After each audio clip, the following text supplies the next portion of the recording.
Hello everyone. तो आज की वीडियो लेक्चर में हम बात करने वाले हैं ल्यूकेमिया के बारे में। तो ल्यूकेमिया किसे कहते हैं? तो ब्लड कैंसर को हम ल्यूकेमिया बोलते हैं।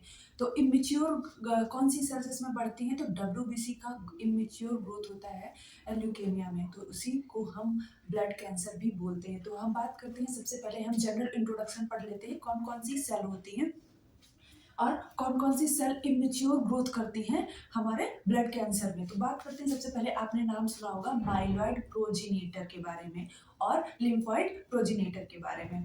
तो माइलॉइड प्रोजिनेटर क्या होता है?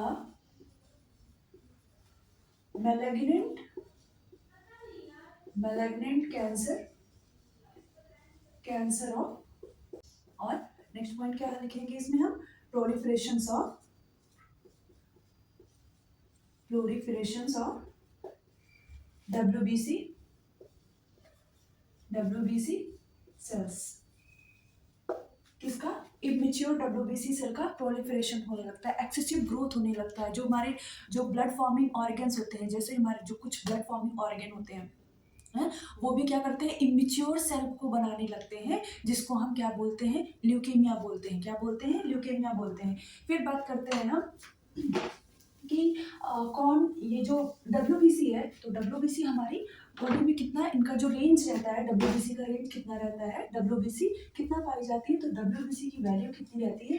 4000 से 11000। कितनी? 4000 से 11000 रहती है। बट जब भी ल्यूकेमिया होता है तो इनका इमेच्योर सेल कितना बढ़ जाती है? ये अप टू 1 लाख। कितना हो जाते हैं? 1 लाख से ज्यादा हो जाते हैं। तो इन्हें क्या बोलते हैं हम? जब इमेच्योर कितना है, ये जो सेल होती है नॉर्मल रेंज में कितनी हमारे बॉडी में पाई जाती है, किस इतना इनका रेंज जो होता है 4000 से 11000 होता है। बट जब भी ल्यूकेमिया की कंडीशन आती है तो हम देखते हैं कि सेल 1 लाख से ज्यादा हो जाती है। कैसे? सेल 1 लाख से ज्यादा होती है। तो पहले हम कुछ टर्म और कंडीशन पढ़ेंगे। क्या? कुछ टर्मिनोलॉजीज पढ़ते हैं, जानते हैं कि हम कौन कौन सी टर्मिनोलॉजीज इसमें यूज करते हैं। तो ल्यूकोसाइटोपेनिया, आपने नाम सुना होगा, ल्यूकोसाइटोपेनिया। तो ल्यूकोसाइटोपेनिया क्या होता है? इसमें WBC का काउंट डिक्रीज हो जाता है। डिक्रीज काउंट ऑफ WBC और ल्यूकोसाइटोसिस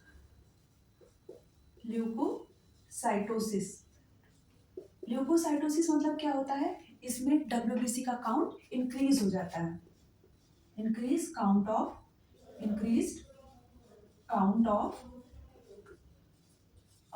WBC। तो मैंने दो टर्मिनोलॉजीज यहाँ पे बताई। ल्यूकोसाइटोपेनिया, तो ल्यूकोसाइटोपेनिया क्या होता है? डिक्रीज काउंट ऑफ WBC, और ल्यूकोसाइटोसिस मतलब इंक्रीज काउंट ऑफ WBC। ये था। फिर हम बात करते हैं कि ल्यूकेमिया कितने टाइप के होते हैं। क्या बात करते हैं? ल्यूकेमिया कितने टाइप के होते हैं। तो ल्यूकेमिया मेनली 2 टाइप के होते हैं। एक तो होता है जो कि ओरिजिनेट होता है हमारा लिम्फोइड से, और एक ओरिजिनेट होता है माइलॉइड सेल्स। फिर हम बात करते हैं ल्यूकेमिया के क्लासिफिकेशंस के बारे में। तो ल्यूकेमिया के क्लासिफिकेशंस 2 टाइप से होते हैं। एक जो ल्यूकेमिया लिम्फोसाइट से अराइज होता है, और दूसरा ल्यूकेमिया माइलॉइड सेल से अराइज होता है, तो उसको माइलॉइड ल्यूकेमिया बोलेंगे। और जो लिम्फोसाइट से अराइज होगा उसको लिम्फोसाइटिक ल्यूकेमिया बोलते हैं। तो सबसे पहले देख लेते हैं ल्यूकेमिया बारे में, जानते हैं। लिम्फोइड सेल से जो ल्यूकेमिया बनता है उसको हम क्या बोलते हैं? लिम्फोसाइटिक ल्यूकेमिया बोलते हैं। और जो माइलॉइड सेल से ल्यूकेमिया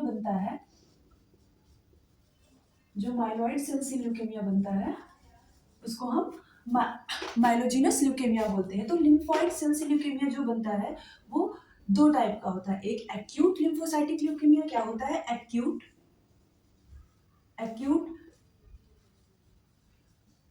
लिम्फोसाइटिक ल्यूकेमिया। और दूसरा क्या होता है? Chronic lymphocytic leukaemia. क्या होता है? क्रोनिक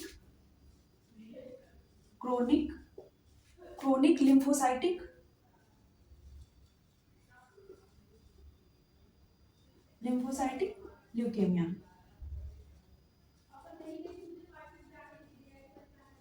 और जो माइलॉइड सेल से ल्यूकेमिया बनता है उसको क्या कहते हैं हम?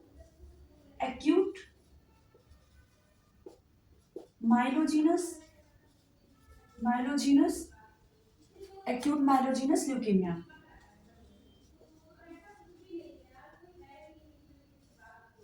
और क्रोनिक माइलोजीनस ल्यूकेमिया, और दूसरा क्रोनिक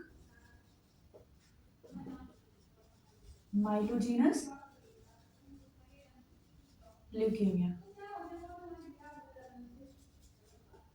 तो जो एक्यूट माइलोसाइटिक ल्यूकेमिया है, हम इसको कैसे लिख सकते हैं? एक्यूट माइलोसाइटिक ल्यूकेमिया को हम लिख सकते हैं ALL, और क्रोनिक माइलोसाइटिक ल्यूकेमिया को हम CLL से डिनोट कर सकते हैं। माइलॉइड एक्यूट माइलोजेनस ल्यूकेमिया को AML से लिख सकते हैं, और क्रोनिक माइलोजेनस ल्यूकेमिया को CML से लिख सकते हैं। तो एक्यूट लिम्फोसाइटिक ल्यूकेमिया, अब सबसे इंपॉर्टेंट क्वेश्चन यहाँ पे ये बनता है, एक्यूट लिम्फोसाइटिक ल्यूकेमिया किस में पाया जाता है, किस एज ग्रुप में पाया जाता है? तो एक्यूट माइलोजेनस ल्यूकेमिया जो होता है चिल्ड्रन के एज ग्रुप में, मतलब लेस देन 5, कितना, less than 5 years old childrens में पाया जाता है। मोस्ट इंपॉर्टेंट क्वेश्चन होता है कि ये less than 5 years old age group में पाया जाता है, और क्रोनिक लिम्फोसाइटिक ल्यूकेमिया जो होता है ओल्डर एज में पाया जाता है। किसमें? Older age peoples, older age persons में पाया जाता है, ओल्डर एज पर्सन्स में पाया जाता है। अब बात करते हैं एक्यूट लिम्फोसाइटिक ल्यूकेमिया में। तो एक्यूट लिम्फोसाइटिक ल्यूकेमिया के कुछ फीचर्स होते हैं, जैसे ये सबसे ज़्यादा किस में पाया देखा जाता है? तो चिल्ड्रंस में देखा जाता है, लेस देन 5 इयर्स चिल्ड्रंस में देखा जाता है। इसकी प्रोग्नोसिस कैसी होती है? तो इसकी प्रोग्नोसिस जो होती है गुड होती है, 70 से 90% क्यूरेबल प्रोग्नोसिस होती है इसकी। कितना? 70 से 90% क्यूरेबल प्रोग्नोसिस होता है इसका। और कौन कौन सी सेल इसमें सडन ग्रोथ करती है, कौन सी सेल का इन्वॉल्वमेंट होता है? तो सबसे पहले बात करते हैं, जो एक्यूट लिम्फोसाइटिक ल्यूकेमिया होता है उसमें कौन सी सेल का सडन इन्वॉल्वमेंट होता है? तो टी सेल, यहाँ पे लिख लेते हैं एरो करके, टी लिम्फोसाइट और बी लिम्फोसाइट, टी लिम्फोसाइट और बी लिम्फोसाइट की सेल्स ऑरिजिनेट, इसमें सडन ग्रोथ अपना इन्वॉल्वमेंट शो करती हैं। तो फिर बात करते हैं हम क्रोनिक लिम्फोसाइटिक ल्यूकेमिया में। तो क्रोनिक लिम्फोसाइटिक ल्यूकेमिया में क्या होता है? क्रोनिक लिम्फोसाइटिक ल्यूकेमिया के फीचर्स क्या होते हैं उसके लिए हम बात करते हैं। तो बात करते हैं क्रोनिक लिम्फोसाइटिक ल्यूकेमिया के बारे में। तो क्रोनिक लिम्फोसाइटिक ल्यूकेमिया में क्या होता है कि इसमें जो WBCs होती है वो बहुत ही ज़्यादा मात्रा में बढ़ जाती है। WBCs इंक्रीज, WBC क्या होती है? बहुत ही ज़्यादा मात्रा में बढ़ जाती है। और प्रोग्नोसिस इनका कितना रहता है? 50 से 60%। कितना? 50 से 60% इनका प्रोग्नोसिस रहता है। क्योर होने के चांसेस कितने रहते हैं? 50 से 60% रहते हैं। और जो ओल्डर एज पीपल्स में होता है क्या? स्प्लीनोमेगेली सीन होती है। क्या सीन होता है इसके सिम्टम्स में? स्प्लीनोमेगेली, स्प्लीनोमेगेली सीन होती है। क्या सीन होती है? स्प्लीनोमेगेली सीन होती है। फिर अब आते हैं माइलॉइड सेल के ल्यूकेमिया पे। माइलॉइड सेल के ल्यूकेमिया पे बात करते हैं। तो acute myelogenous leukaemia, acute myelogenous leukaemia, acute myelogenous abnormal growth of granulocyte cells, साइट सेल्स, एबनॉर्मल ग्रोथ किसकी होती है? ग्रेनुलोसाइट सेल्स में। तो अब बात करते हैं टोटली कि कितनी, 20% से ज़्यादा जब ब्लास्ट सेल्स इंक्रीज हो जाती हैं। ल्यूकेमिया में क्या होता है, जो हमारी ब्लास्ट सेल्स होती हैं, चाहे वो लिम्फॉइड सेल्स हो या फिर माइलॉइड सेल्स हो, इनमें ब्लास्ट सेल्स अगर 20% से ज़्यादा बढ़ जाते हैं तो उनको भी हम ल्यूकेमिया में बताते हैं कि ये ल्यूकेमिया की कंडीशन आती है। तो अब इसके बात करते हैं रिस्क फैक्टर में। तो रिस्क फैक्टर में सबसे ज़्यादा इंपॉर्टेंट रिस्क फैक्टर किसको होता है? तो चिल्ड्रन में हम बात करते हैं। चिल्ड्रन में एक्यूट लिम्फोसाइटिक ल्यूकेमिया में अगर बच्चा जो है डाउन सिंड्रोम से सफ़र कर रहा है, तो डाउन सिंड्रोम में क्या होता है? 21 पेयर्स में एबनॉर्मेलिटीज शो होती है। क्या होती है? 21 पेयर क्रोमोसोम में एबनॉर्मेलिटीज शो होती है। तो सबसे पहला जो हम बात करेंगे, हम सारे क्लिनिकल साइन और सिम्टम्स के बारे में, क्लिनिकल एटियोलॉजीज के बारे में डिफाइन करते हैं। तो सबसे पहले रिस्क फैक्टर जान लेते हैं, कौन से रिस्क फैक्टर होते हैं। तो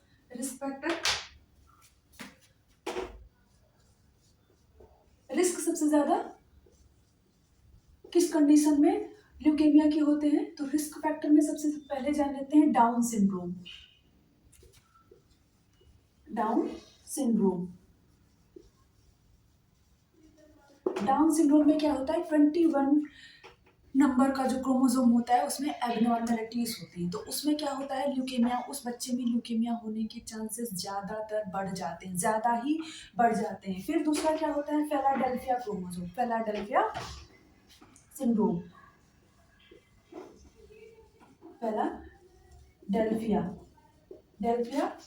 फिलाडेल्फिया सिंड्रोम में क्या होता है, फिलाडेल्फिया में इसमें जो T9 जो होता है वो 22 पे शिफ्ट हो जाता है। क्या होता है, T9 क्रोमोसोम जो होता है, 9 नंबर का जो क्रोमोसोम होता है वो किसमें शिफ्ट हो जाता है, 22 में कन्वर्ट हो जाता है।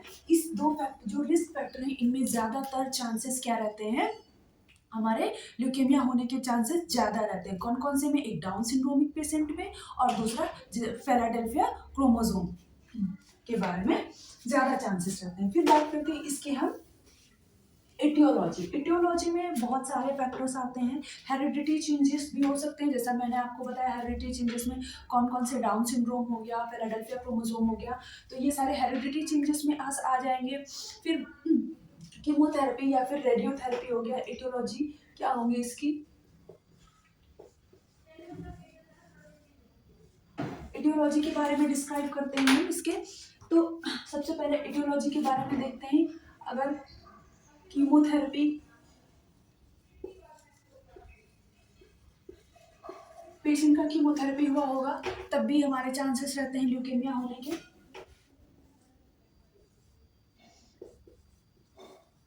हेरिडेटरी चेंजेस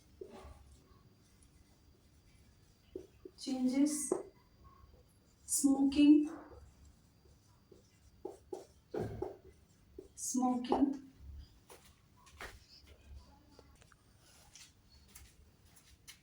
फिर रेडिएशन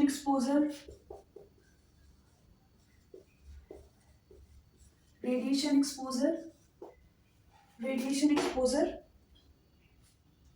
ये सारे एटियोलॉजी फैक्टर्स होते हैं, कॉजेस होते हैं। एटियोलॉजी या फिर इनको हम बोल सकते हैं कॉजेस। कौन कौन से कॉजेस होते हैं और एटियोलॉजी होते हैं, कीमोथेरेपी, हेरिडिटरी चेंजेस या फिर रेडिएशन एक्सपोजर या फिर स्मोकिंग वगैरह, ये सारे चांसेस होते हैं ल्यूकेमिया कराने की। ल्यूकेमिया हो सकता है, इनसे भी ल्यूकेमिया होने के चांसेस ज्यादातर रहते हैं। फिर अब बात करते हैं इनके साइन और सिम्टम्स की। तो साइन और सिम्टम्स कौन कौन से होंगे।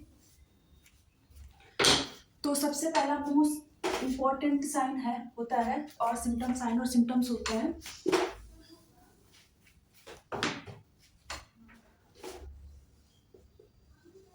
Sign and symptom. तो सबसे पहला साइन और सिम्टम क्या होता है, ब्रूशिंग सीन होती है। क्या, ब्रूशिंग स्पॉटेड ब्लीडिंग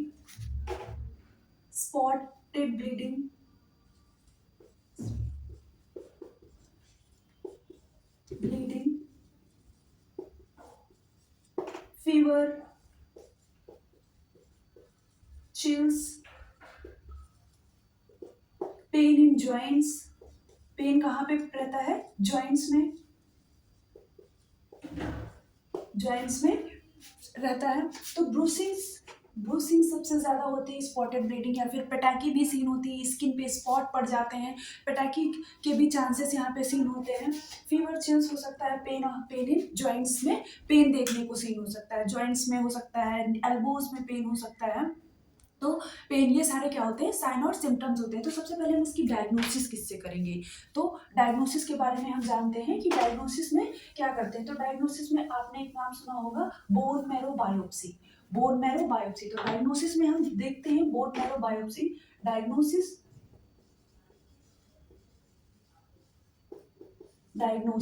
तो डायग्नोसिस में आपने bone marrow biopsy, bone marrow biopsy. तो डायग्नोसिस में हम क्या देखते हैं, बोन मैरो बायोप्सी करते हैं, बोन मैरो बायोप्सी करते हैं। तो सबसे पहले बोन मैरो बायोप्सी में हम देखते हैं कि कहाँ से करेंगे बोन मैरो बायोप्सी, हम कौन कौन सी एज ग्रुप पीपल्स में कहाँ कहाँ से करते हैं। तो सबसे पहले हम देखते हैं इन्फेंट में बोन मैरो बायोप्सी जो है, सबसे पहले इन्फेंट में देखते हैं। इन्फेंट में कहाँ से करते हैं, स्टर्नम से करते हैं। कहाँ से करते हैं, स्टर्नम से करते हैं, स्टर्नम से करते हैं। और चिल्ड्रन और एडल्ट में, चिल्ड्रन और एडल्ट में टीबिया से करते हैं। कहाँ से, टीबिया से करते हैं। फिर बात करते हैं हम एडल्ट ग्रुप में। तो एडल्ट में हम क्या करते हैं, पोस्टीरियर सुपीरियर इलियक स्पाइन। किसमें, पोस्टीरियर सुपीरियर इलियक स्पाइन। और फिर ओबीस या फिर बेड सोर पेशेंट में, ओबीस और बेड सोर पेशेंट में हम कहाँ पे करते हैं, तो ओबीस या फिर बेड सोर पेशेंट पे हम कहाँ पे करते हैं, एंटीरियर पोस्टीरियर इलियक स्पाइन। कहाँ पे करते हैं, बेड सोर के पेशेंट में हम anterior superior iliac spine, anterior superior iliac spine. और कौन कौन से टेस्ट करते हैं हम इसमें, डायग्नोसिस टेस्ट में हम सीबीसी भी करते हैं। क्या करते हैं हम, सीबीसी भी करते हैं। सीबीसी में इमेच्योर सेल्स देखते हैं, कौन कौन सी सेल्स बढ़ी हुई है, कौन कौन सी सेल्स हमारी बॉडी में घट रही हैं। फिर हमने आपको बोन मैरो बायोप्सी के बारे में बता दिया कि इन्फेंट में हम स्टर्नम में करते हैं, और चिल्ड्रन में हम जो होता है टीबिया में करते हैं, एडल्ट ग्रुप में हम पोस्टीरियर सुपीरियर इलियक स्पाइन में करते हैं, और ओबीस पेशेंट में एंटीरियर सुपीरियर इलियक स्पाइन में करते हैं। तो ये था हमारा डायग्नोस्टिक टेस्ट या फिर डायग्नोस्टिक प्रोसीजर। अब बात करते हैं इसके ट्रीटमेंट के बारे में। तो ट्रीटमेंट के बारे में हम क्या देखते हैं, ट्रीटमेंट हम कौन कौन से देते हैं। तो ट्रीटमेंट जो रहता है ल्यूकेमिया का, ट्रीटमेंट मॉडलिटीज,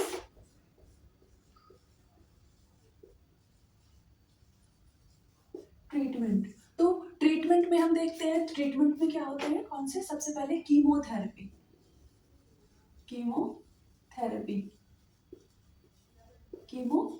देते हैं, कीमोथेरेपी करते हैं। रेडिएशन थेरेपी भी देते हैं,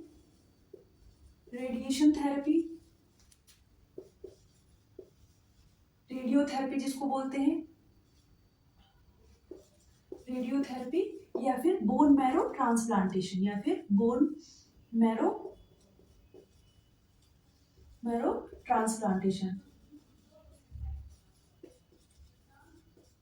तो bone marrow transplantation best choice of treatment रहता है। इसका क्या रहता है, इंपॉर्टेंट रहता है, इसको हम बोल सकते हैं bone marrow transplantation best choice of treatment रहता है। क्या रहता है, बेस्ट चॉइस ऑफ ट्रीटमेंट रहता है। और क्या कर सकते हैं इसमें, हम प्लाज्मा फेरेसिस कर सकते हैं। प्लाज्मा फेरेसिस में क्या होता है, प्लाज्मा फेरेसिस कर सकते हैं क्योंकि प्लाज्मा फेरेसिस में जितनी भी इमेच्योर सेल्स हैं उनको हम बाहर कर सकते हैं। तो प्लाज्मा फेरेसिस भी एक तरीके का प्रोसीजर हम कर सकते हैं ल्यूकेमिया के पेशेंट में। तो अब बात करते हैं नर्सिंग रिस्पॉन्सिबिलिटी इसके बारे में, जो कि मेन रोल होता है नर्सिंग रिस्पॉन्सिबिलिटी का। तो नर्सिंग रिस्पॉन्सिबिलिटी में हम क्या करते हैं, सबसे पहले पेशेंट को इन्फेक्शन से प्रिवेंट करेंगे। अगर हम मरीज को छू रहे हैं बार बार, तो उसको क्या करेंगे, उसको हैंड वॉशिंग करेंगे, तब जा करके हम पेशेंट को छुएंगे। और पेशेंट को प्रोटेक्ट करते हैं कि वो बार बार इंजर्ड ना हो, कि वो बार बार गिरे नहीं। तो इंजरी से उसको प्रोटेक्ट करते हैं, उसको इन्फेक्शन से प्रोटेक्ट करते हैं।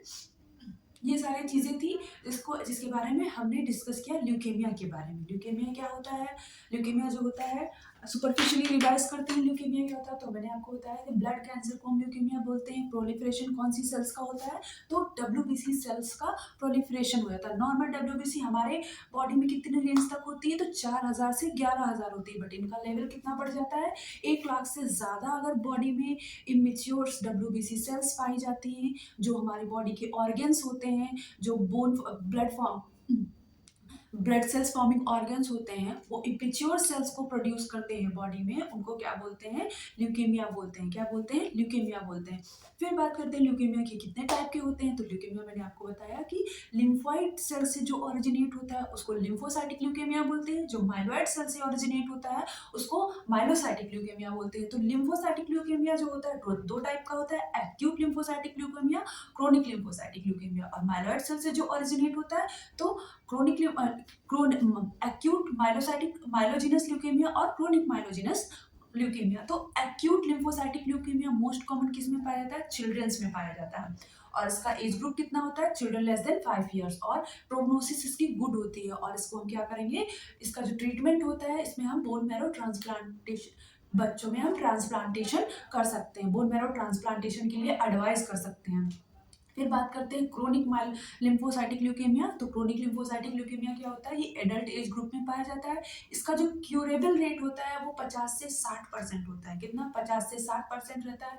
इसमें स्प्लीनोमेगेली सीन होता है, डब्ल्यूबीसी का काउंट बढ़ जाता है। और फिर बात करते हैं हम एक्यूट माइलोजेनस ल्यूकेमिया। तो acute myelogenous leukaemia myeloblast sales का इमेच्योर ग्रोथ होने को हम एक्यूट माइलोजेनिक ल्यूकेमिया बोलते हैं। और फिर हम क्रोनिक माइलोजेनस ल्यूकेमिया के बारे में बात करते हैं। इसमें ग्रेनुलोसाइट्स का लेवल बढ़ता है बॉडी में, किसका लेवल बढ़ता है, ग्रेनुलोसाइट का लेवल बढ़ता है। फिर डायग्नोसिस प्रोसीजर के बारे में बात किया, रिस्क फैक्टर के बारे में बात किया। तो रिस्क फैक्टर में हमने देखा था कि जो हमारे डाउन सिंड्रोमिक पेशेंट है उनमें बहुत ज़्यादा चांसेस रहता है ल्यूकेमिया होने का। और जो फिलाडेल्फिया क्रोमोसोम्स, जो 99 नंबर का क्रोमोसोम किस में शिफ्ट हो जाता है, 22 नंबर के क्रोमोसोम पे शिफ्ट हो जाता है, उसको हम फिलाडेल्फिया क्रोमोसोम एबनॉर्मेलिटीज बोलते हैं। फिर हमने रिस्क फैक्टर एटियोलॉजी के बारे में बात किया। एटियोलॉजी में बहुत सारे हेरिडिटी चेंजेस होते हैं, रेडियोथेरेपी, कीमोथेरेपी और स्मोकिंग, ये सारे कंडीशंस आ जाते हैं इनकी एटियोलॉजी में। फिर बात करते हैं हमने इसके डायग्नोसिस प्रोसीजर में। डायग्नोसिस में हमने कौन कौन सी चीज़ें डिस्कस किया, तो डायग्नोसिस में हमने डिस्कस किया कि डब्ल्यूबीसी सीबीसी लेवल चेक कराएंगे, इमेच्योर डब्ल्यूबीसी का काउंट बढ़ेगा।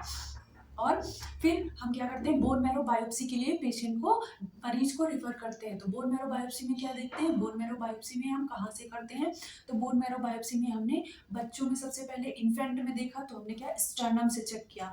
और तिबिया में चिल्ड्रन में देखा। और फिर एडल्ट में हमने जो है पोस्टीरियर सुपीरियर इलियक स्पाइन में देखा। और ओबीस पेशेंट में हम बोन मैरो बायोप्सी कहाँ करते हैं, तो ओबीस पेशेंट में हम बोन मैरो बायोप्सी जो है एंटीरियर सुपीरियर इलियक स्पाइन में करते हैं। फिर बात करते हैं हम इसकी ट्रीटमेंट मोडेलिटीज़ के बारे में। तो ट्रीटमेंट मोडेलिटीज़ बेस्ट चॉइस जो रहता है वो क्या रहता है, बोन मैरो ट्रांसप्लांटेशन या फिर स्टेम सेल ट्रांसप्लांटेशन भी बोल सकते हैं। बेस्ट चॉइस ऑफ ट्रीटमेंट जो ल्यूकेमिया का चॉइस ऑफ ट्रीटमेंट हम बता सकते हैं रहता है, वो हमारा बोन मैरो ट्रांसप्लांटेशन या स्टेम सेल ट्रांसप्लांटेशन भी हम बोल सकते हैं, करवा सकते हैं।